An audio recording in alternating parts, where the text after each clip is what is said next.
Yo, what's up? I'm Ellie here with a Cyberpunk EdgeRunners review that no one asked for, but here it is. While the trailer caught my eye, it wasn't something that I planned on watching immediately since I never got around to actually playing the game. But after covering a lot of Cyberpunk and CD Projekt Red and Necro News, Booster and I decided to watch it together. I also got the feedback to watch the anime before starting to play the game anyway, as there are minor game spoilers in the anime. But before I go into the rest of this review, Booster was someone who did play a bit of the game before getting into the anime, and as someone who's played the game before watching it, he said he did enjoy how much they were able to incorporate the stuff in the game into the anime. So there's that.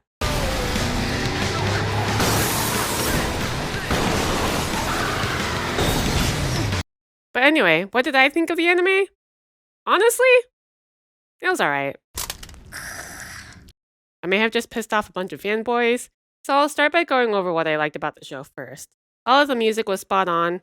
I'm not like a huge music buff, so I don't know what popular pop songs they actually incorporated into the anime. I do know that the intro song already existed, but other than that, the only other thing I knew about the music is that they were able to incorporate a lot of stuff from the game into the anime as well, including the hit I Really Want to Stay at Your House, which basically hit the popularity equivalent of Stranger Things' Running Up That Hill, in my opinion at least. Anyway.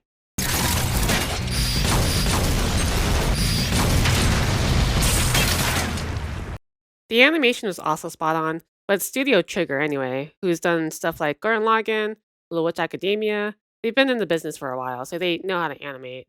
I was impressed by how they animated the Sandevestein though, and how well they were able to animate David's perspective while he was using the Sandevestein versus everyone else. I think my peak enjoyment from this anime though was honestly the character designs. White-haired anime waifus are like peak tier, so Lucy's design was amazing. The character designer said he took a lot of inspiration from the Major from Ghost in the Shell, and I can see that while he was still able to make the character all his own. Besides Lucy's peak design, they didn't disappoint with the rest of the cast either, as each character, ranging from major characters to side characters, have designs and silhouettes that are uniquely their own. I really like Rebecca's design as well, though, other than the whole lolly meme that came out. Can they say lolly? Everyone who's seen the show knows the whole lolly meme at this point, but other than that, I really like the fact that with Rebecca, you can see kind of how they incorporated the game's character design into a character itself. Because they did, right? With the skin tone and the tattoos and the eyes. Yeah. David's design was also pretty decent. As a main character, he stood out from a lot of other main characters within like the general shonen genre. But again, I think that's because it's one, Trigger. Secondly, it's because of how different the aesthetic of Night City is compared to any other anime. I also wanted to point out that David's design also reminded me a lot of V, as he's featured on the game's cover, which I'm not sure if that was intentional or not, I just wanted to point that out. And if it was intentional, then good on them. I think they did a pretty good job. Shit. Look like some fucking traveling salesman with this case. Okay, now for my main problem with the anime. It was just really predictable.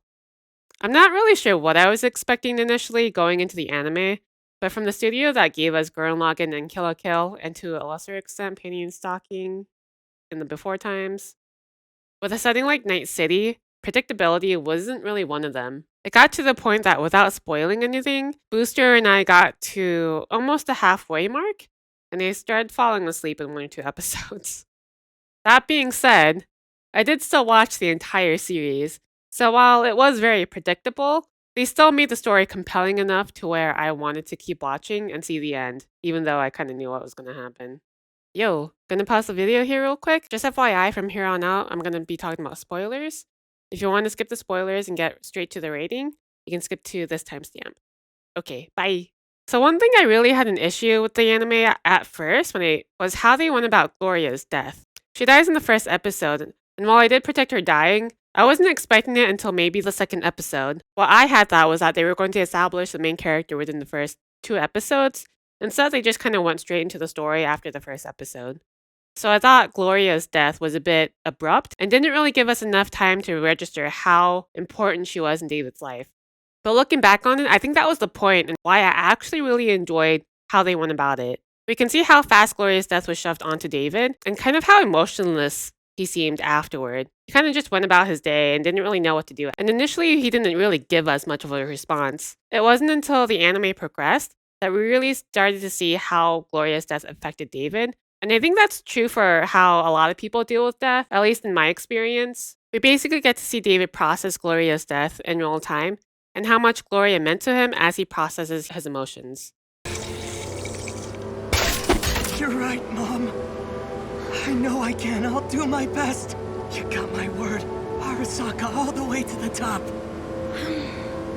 Another thing I wanted to point out was Lucy and David's relationship. So the climax of the story was brought on by Lucy being kidnapped for trying to help erase David's past. However, within the show, Lucy never mentions that to David until after it's too late. And it kind of boggles my mind that she just never brought it up to David and how much she changed and how reclusive she got after the halfway point in the anime and how much David just didn't react to it basically. But I think a lot of it could be brought up by the fact that David is still really young and naive and like probably barely legal.